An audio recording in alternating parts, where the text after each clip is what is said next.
बिस्मिल्लाहिर्रहमानिर्रहीम।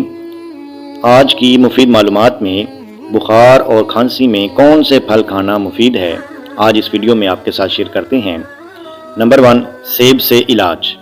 सेब सांस की तंगी और खुशक खांसी में बेहद मुफीद है।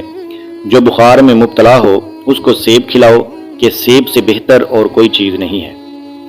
सेब का इस्तेमाल गर्मी को तस्कीन देता है, बुखार को दफ़ा करता है, कै को रोकता है, हाँपने और खफकान में मुफीद है।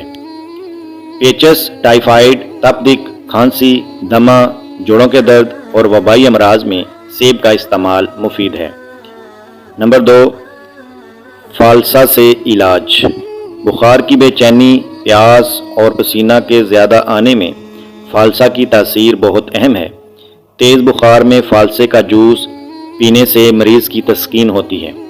मौसम की शिद्दत की वजह से बेचैनी और इज़्तिराबी कैफियत, मैदा और सीना की जलन, दिल की हरकत में तेज़ी, जिगर की कमज़ोरी और हरारत की ज़्यादती के फ़ायदे शामिल हैं। तरबूज से इलाज। तरबूज का रस शरियानी निज़ाम में बेहतरी लाता है। इसका रस पेशाब लाता, खून की तेज़ी को कम करता और गर्मी के बुखार के लिए लाजवाब है।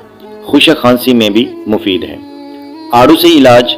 आड़ू के इस्तेमाल से गर्मी का बुखार ठीक हो जाता है। ये खून के जोश को कम और दिमाग की गर्मी को दूर करता है।